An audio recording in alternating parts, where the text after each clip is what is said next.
bukatu ziren lekuan bertan hasi dira 2010ko World Serieak. Alkainezeko zirkuitu berriak Motorlanen 2009an bukaera ikusgarria izan zen, eta 2010ko hasiera ez da gutxiago izan. Denetik egonda, eguraldia egun batetik bestera aldatu zen. Alkainezen ez du askotan euria botatzen, baina World Serietako lehen jardunaldian galtza bete lan izan zuten denek euriaren kontura. Lasterketa lehiatuak, gidatze zaila eta komeni baino gorabera gehiago. Ezusteko ugari eta txikizio askotxo. Motorlaneko pista ikusgarria da. Bikaina. Janis Olive, Epsilon Euskadi taldeko gidariarekin batera goaz jarraian. Motorlanek ia denetik dauka, mota guztietako bihurguneak. Ez oso itxiak batzuk. Azkarrak.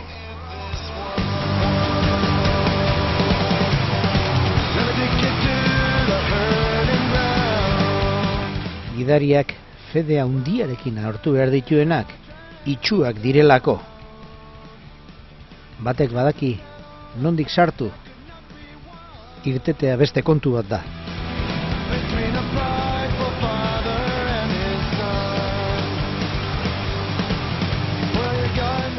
Bihurgunen motelak ere bai, itxiagoak. Azkar eta luzeak beste batzuk.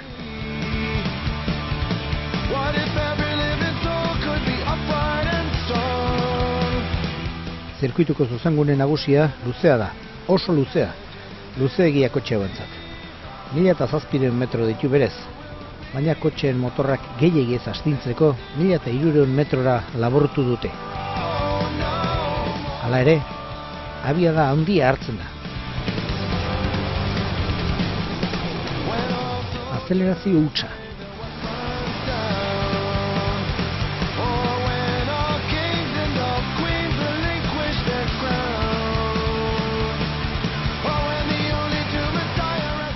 Kotxeak ez du gehiago ematen, eta azkenean gogor balaztatu behar izaten da.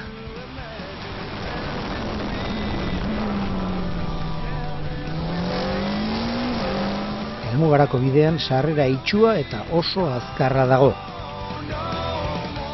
Gidarien gustukoa.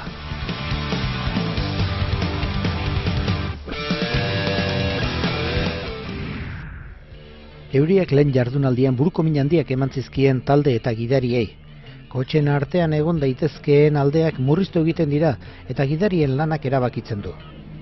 Hauen eskuen trebezia da erabakigarria, baina edozein huts txikiena ere larrutik ordaintzen da. Eurocup Renault formulakoek galtza bete lan dute. Kotxe berriekin benetako lehian estreinakoa. Lehiakorragoa da, Renaultek lan asko hartu du. Aldaketen artean bat da deigarria. Volante berria eta bere funtzioak. Bat formulako kotxeen antzeko funtzioak ditu. Betiko informazioa agertzen da, baita ere bitxikerioa jarri diote, orain zirkuitoa baita ere planoa ikusi dezakezu. Eta bueno, hemen atzetik idatzen duzu kanbioak aldatzeko, hemen eskubiko palanka honekin goraka eta honekin beruntz. Badago oraingoz enbrage normala, baina bakarrik irtetzeko erabiltzen da, bale? Esandakoa, euriak zerresan handia izan du World Serien hastapenean. Sailkatze saioetan Andre Negrao gazte izan da azkarrena. Epsiloneko dagokienez, Venturini laugarrena izan da eta Riberas 9. Otegiri komisarioek itzuli honena kendu diote, ustez zibarena egin duelako, eta lasterketan 10. aterako da. Janis Olive, azken postuan abiatuko da, martxa kutsatilarekin arazoak izan baititu.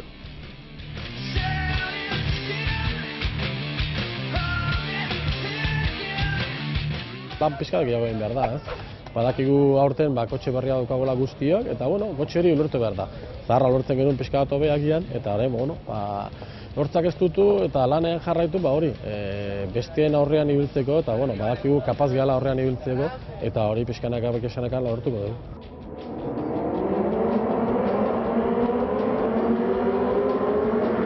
Lasterketan Otegi bikain atera da, 10. eta 4. jarri. Negrao eta Pik gogor ibili dira nor baino nor gehiago, eta azkenean biak pistatik kanpo joan dira. Venturini podioa zapaltzekotan izan da, baina ezin izan da igo. Otegik trakzio arazoak medio 10. bukatu du. Azkeneko emaitza ez da guk espero genuen bezalakoa izan. Bueno, bustipean izan da lasterketa, eta hasieran nahiko ondo moldatu dira geure pilotuek, bai Miguel, bai Giovanni eta Gazte Riberasek, zoritxarrez Jeniz Olibek atzetik irtetzen zen, eta lasterketan zean akats batzuk dituzte, Miguelek hor balaztatzako batetan pixka bat zuzen joan zaigu, eta hor postu batzuk galdu ditu. Lasterketa Kevin Korjusek irabazi du, De Jong eta Baketaren aurretik. Venturini podioaren atarian geratu da. Maila nagusiko lehenengo sailkatze saioa ez zaie ongi atera Epsilonekoei.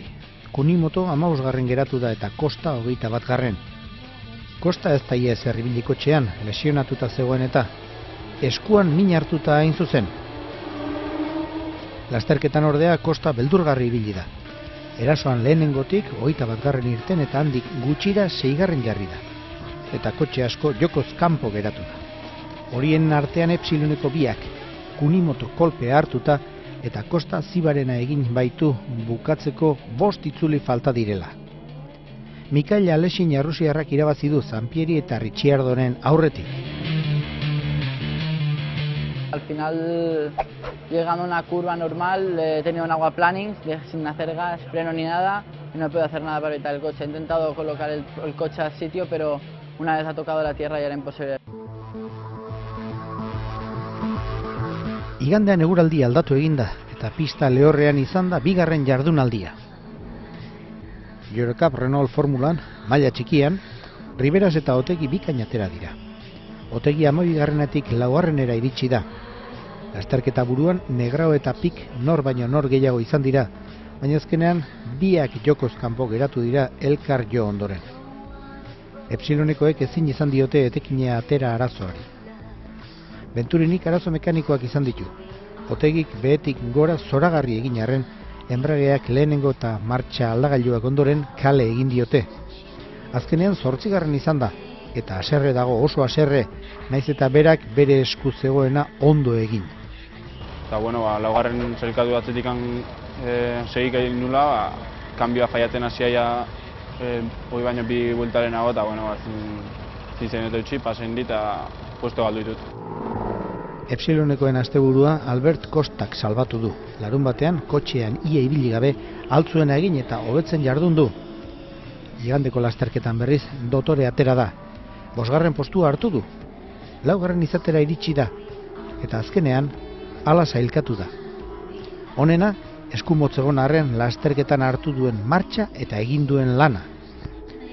Hurrengoetarako, bide honetatik jarraituko duen esperantzarekin agertu da. Tendría que haber arriesgado más, pero bueno, me quedo con que ellos han entrenado 1 mes y medio, yo he entrenado 2 días y hoy la carrera y estoy allí ya.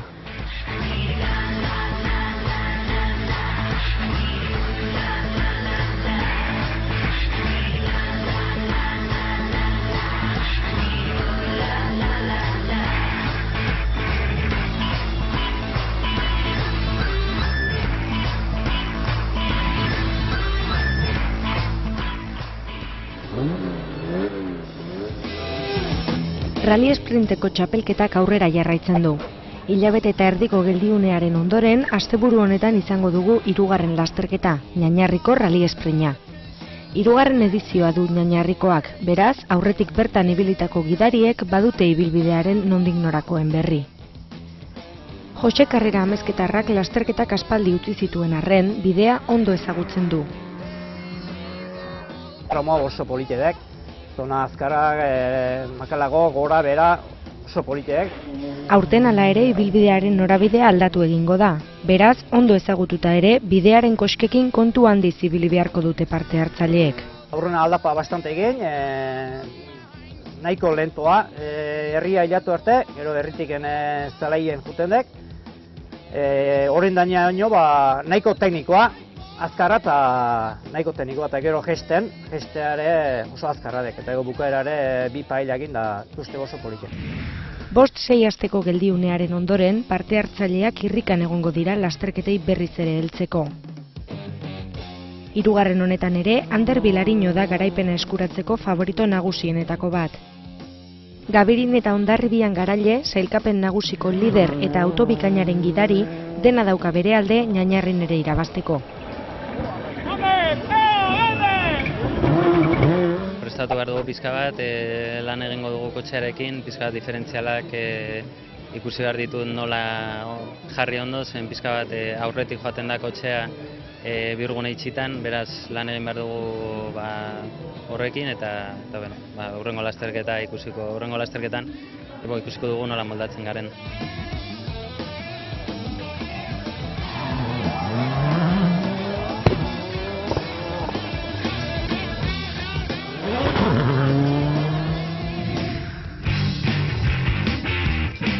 Iban Tarsizio eta Inigo Peña sasoiko helduko dira lasterketara. Orain artekoetan erregulartasuna mantendu dute eta itxura aparta eman dute. Beraz, oraingoan ere onena ematera aterako dira. Gabirin laugarren eta Hondarribian bigarren sailkatu ostean, baik agertu ziren Hondarribiko lasterketaren ondoren, eta prest hurrengoari ekiteko.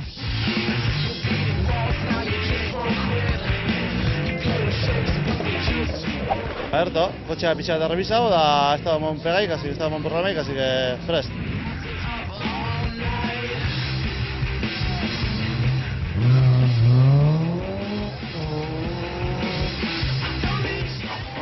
Izquierda 7, frenando para derecha. Mario Pérez ere lan txukuna egiten ari da urtengo txapelketan eta hirugarren lasterketa honetan bide beretik jarraitzeko asmoa izango du. Gustuko ibilbidea topatuko du Ñañarrin, bihurgune estuak, zati zikinak, beraz bide onari jarraitzeko aukera paregabea izango du.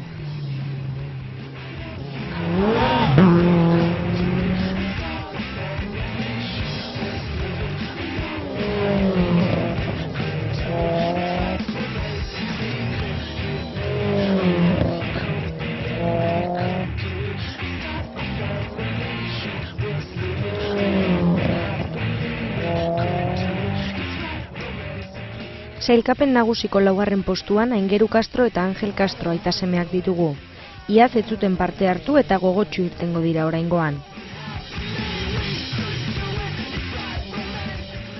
Bien, con ganas y bueno, allí el año pasado no pudimos correr y a ver si podemos este año conseguir correr y ir bien.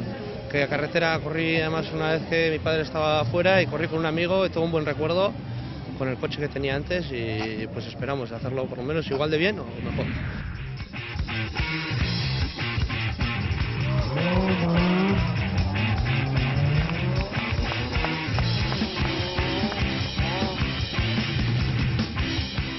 Gabirin 11garren eta Hondarribian 6garren sailkatuta, Txutxi Perez 5garren postuan da sailkapen nagusian. Denboraldi hasiera ona egiten ari da eta horri eutsi nahiko dio 3. lasterketaren ondoren ere.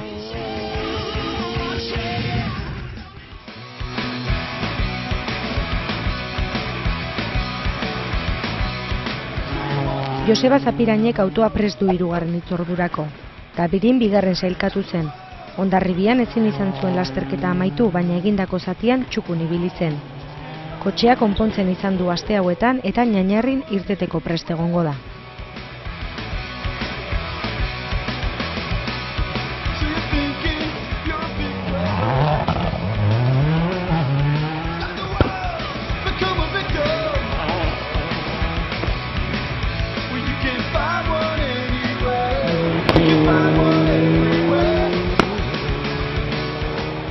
Mikel Urkiolak eta Samuel Benitezek sentsazio honekin amaitu zuten Hondarribian. Nahiko gogokin gare eta hola segitzen deun eta gauzak ondo digotzek, gu pentsatzen genuen lekun gare, aurren handi ezin dugu egon, oantxe hasi berri gea, que gustora. Nagusian 7. postuan dira eta martxari jarraitzeko asmotan.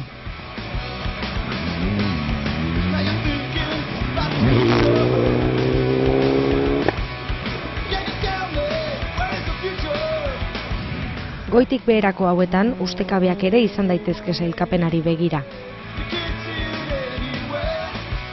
Horre bat dudai gabe, Ander. Eta gero, Zapirain ja, kotxe hona nola dien, ondo, eta gero, euskalo. Horre goiti bera, kotxe txiki bat oso aurren igozatu behar. Aluztiza, sorpresa bat igor izan goiti bera. Jose Labakak ez zuen Hondarribian parte hartu, baina oraingoan izango da autoa aldatuta gainera. BMW M3 erabiliko du. Iazko Aiako igoeran kolpea hartu zuen, baina konponduta du dagoeneko.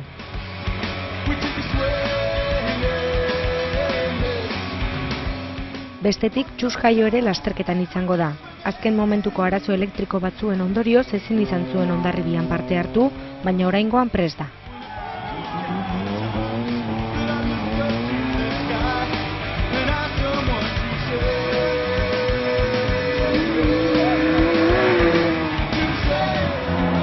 Prest eta sasoiko dagoena Xabier Lujua da. Espainiako txapelketako lehen proban Vilajoiosako rallian primeran ibili zen, Mitsubishi Evo Kopa irabazita eta 7. postuan amaituta. Gabirin martxa kutsatila apurtu eta lasterketa utzi behar izan zuen, eta Hondarribian ez zuen parte hartu, baina oraingoan Ñañarren izango da iazko garaipena errepikatzeko prest.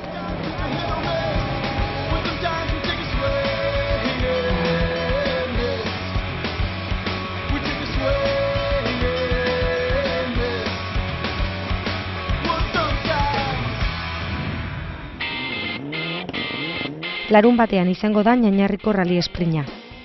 Parte hartzaileek eta bertaratuko diren zaleek gozatzeko modukoa.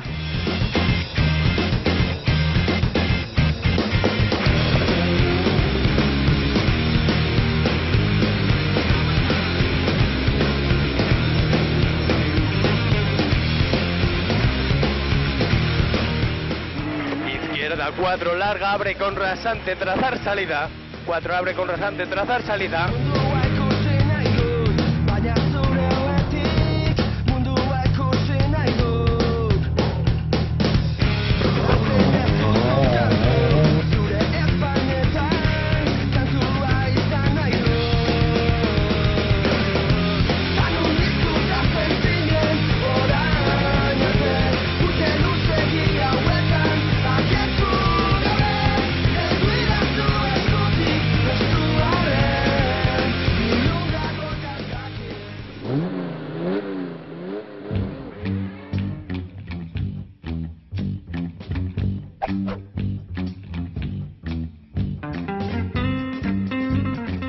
Gaur egungo Kataluniako ralliaren aintzindarietako bat Costa Brava rallia izan zen.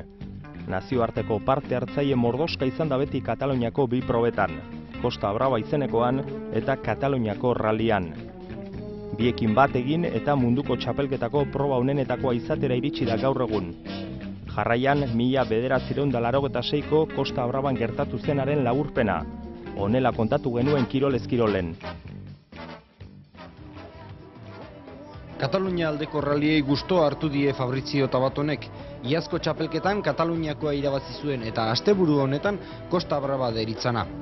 Garaipen hau Lancia Delta S4 baten gainean lortu du munduko rally txapelketan garaipen bikainak lortzen ari den makina eta arrazoi honegatik atera zen favorito bezala lehengo egunean. Hala ere gauzak ez dira batere errezak izan italiarrarentzat. Carlos Sainzek borroka latza planteatu baizion hasiera batetatik. Madrildarrak bere Renault 5 Maxi Turboaz lidergoa bigarren etapan eskuratu zuen eta gurpilaukerak eta desegoki batekin lurgaineko azken etapako tramotan horregaitik galdu du bere postua. Fabrizio Tabatonen eskuetara joan dena. Salvador Serbiak jendearen laguntza bazuen ere azkenik 3. postua eskuratu du Carlos Sainzengandik 8 segundutara. 4. postuan Mauro Pregliasko sailkatu da orain arte ofiziala izan den Lancia Rally 37 batekin. Eta rally honetan zegoen sorpresarik nagusiena estaduan Ford RS 200aren debuta Antonio Zaniniren eskuetan esan genezake ona izan dela. 4. posizioan aurkitzen zen eta azken etapan problemak izan ditu. Horretaz kanpo Antonio Zanini oso pozik azaldu da bere kotxearen emaitzak oraindik erabat probatu ez dituen arren.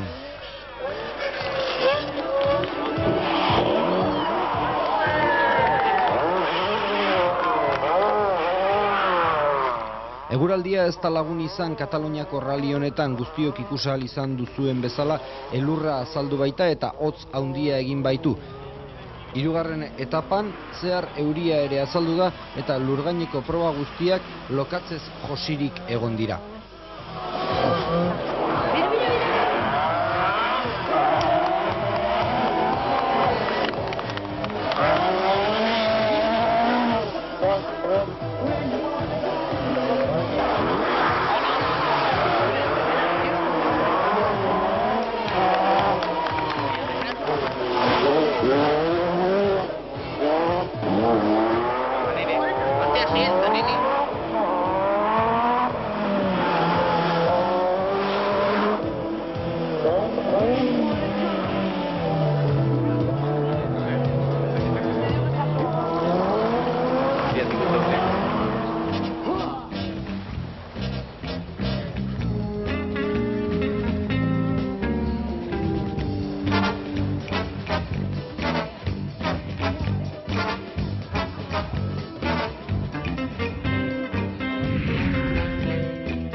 Beranduago eta gertuago 1989ko Euskadiko Rallyn denboraldiko ondarrekoa gogoratuko dugu jarraian, Neguko Rallya.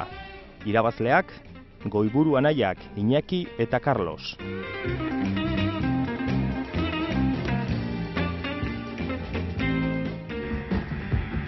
Goiburu anaiak, Iñaki eta Carlos hasieratik izan genituen jaun eta jabe joan den asteburuan Kanpazar eta Angiozarreko bidezati neurtuen gainean jokatu zen Neguko Rallyan. Gipuzkoarrek ez zieten bere kontrakoei aukerarik eman eta esan bezala errez nagusitu ziren euren R5 turboaren gainean. Autorik onena eskurik finenean, garaipen seguru azkenean izan zen bezala. Olain eta Igaza bikotea izan genuen bigarren tokian A mailako R5 GT turbo batekin. Bergarako gidariaren eskutan auto hau oso azkar ibili zen, rally polita egin zuen, Bergarakoak esan bezala. Zuloaga Alberdi bikoteak eskuratu zuen azkenean hirugarren tokia, rallyaren hasieran egindako trompo baten ondorioz, sailkapenean oso atzeraturik aurkitzen ziren. Edozein modutan bigarren partean gorakada handi bat eginez, azkenean hirugarren gelditzea lortuko zuten. Zubiaurre gaina bikotea R5 GT turboz hirugarren tokia eskuratzeko borrokan izan genuen, baina Zuloagaren gorakadaren ondorioz laugarren izatearekin konformatu behar izan zuten azkenean. Ohizkoa den moduan Lebeiti ikusgarri izan genuen oso, baina beste batzutan baino azkarrago. Rallyaren amaieran Durangokoa 5. tokian aurkitzen zen lasterketa polit bat egin eta gero. Jose Ramon Osantek rallyaren hasieran arazo mekaniko ugari egin zituen, era hontan sailkapenean oso atzeraturik aurkitu zen. Edozein modutan bigarren zatian egindako gorakada bati esker, 6. izan genuen azken sailkapenean. Inigo Lilek Peugeot 205 GTIz oraingo hontan Javier Azkona gainditzea lortu egin zuen. Hondarribitarra Naparra baino arinago aritu zen, eta antza denez Naparrak ez zuen beharraina entrenatu. Gipuzkoarra izan genuen beraz nagusi. Azken egun hauetako suteen ondorioz, bai ertzantza, baita ere gurutze gorriaren beharrak zirela eta rallya bertan bera gelditzekotan izan zen. Azkenean proba jokatu egin zen, eta 89ko Euskadiko rally temporaldia amaitu egin dela esan behar da.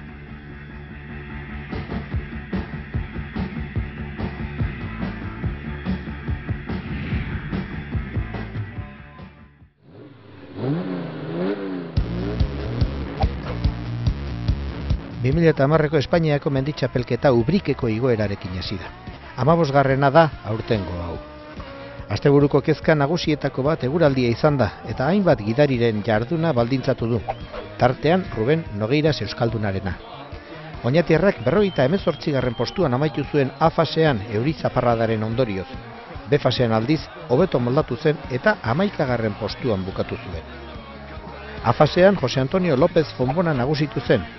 Pedro Roca Espainiako txapelduna CM mailan atzean utzi baitzuen. 3. Oskar Palacios sailkatu zen. Inigo Martínez eta Pantxo eta Ariz Egozkue nafarrek lan txukuna burutu zuten eta lehen 7 postuetan sartu ziren. B fasean Andres Vilariño euskalduna izan zen irabazlea, eta atzetik berriz ere Roca eta Palacios sailkatu ziren. 4. Inigo Martínez, 5. Pantxo Egozkue eta 6. azken Egozkueren iloba, Aritz Egozkue. Falperrako igoera izango da txapelketaren hurrengo proba, maiatzaren 1 eta 2.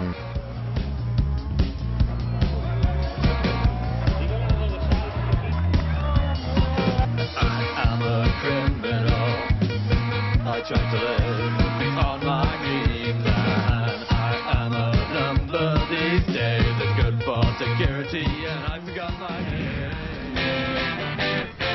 Inigo Artetxe gailendu zen Dimako laugarren eslalomean. Bizkaiako eta Euskadiko eslalom txapelketei begira urteko lehen hitzordu puntuagarria izan da aurreko larunbatekoa. Eskuderia Nerbioneko gidariaren atzetik oso gertu Inigo Olabego Gascoetxea eta bere BMW 325 ia izan ziren bigarren, 2:10-etara.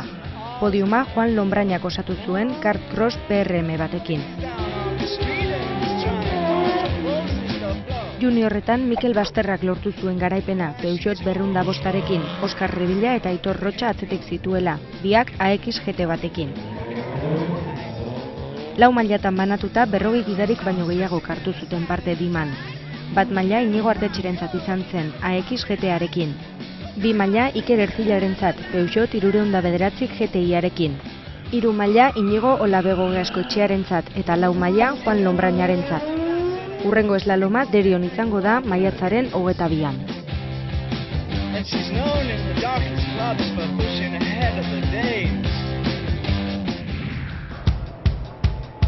Jenson Button egungo munduko txapeldunak denboraldiko bigarren garaipena eskuratu zuen Txinan.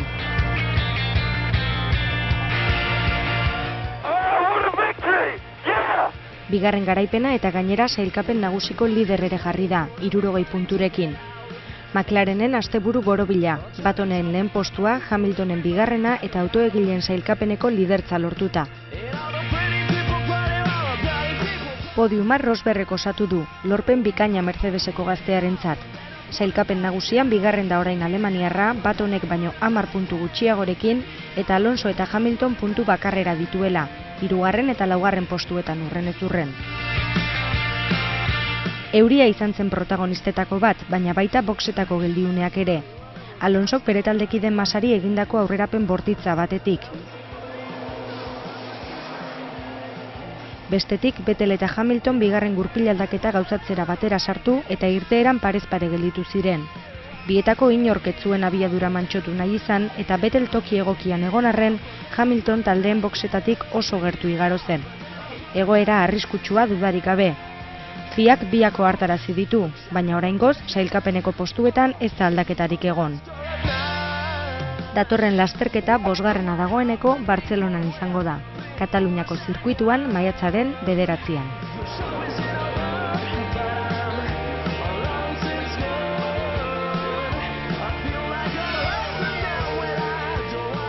Sorry for scaring you a bit at the end, guys, but we haven't got any tyres left. There are no tyres left, but everybody's pretending that someone ever come out.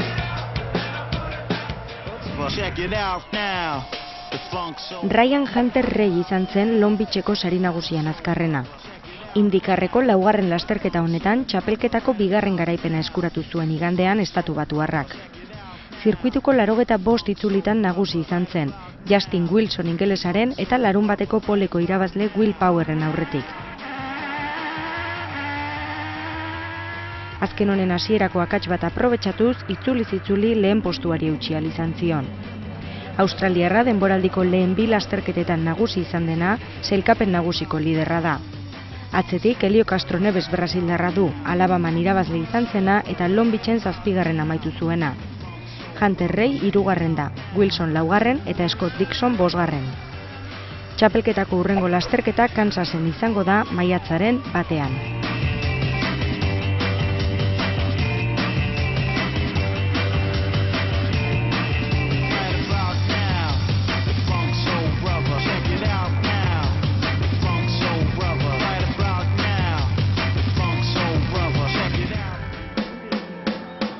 Sebastian Loebek nagusi izaten jarraitzen du rallyen munduko txapelketan. Turkiako rallyan jarraikako 3. garaipena poltsikoratu du eta honetan ere aukera gabe utzi zituen aurkariak. Sailkapen nagusian 40 puntuko aldea ateratzen dio bigarrenari, Solberg norvegiarrari. Solberg bigarren izan zen Turkian, Frantziarra baino ia minutu bat atzerago. Solberg 3. jarraian igo da podiumera eta pozik da burututako lanarekin. Irbonen izan zen 3. eta 3. da baita sailkapen nagusian ere, Solberg baino puntu bat gutxiagorekin. Igandeko lasterketa baino lehen botatako euri zaparradek ibilbideko zati asko lokaztuta utzi zituzten.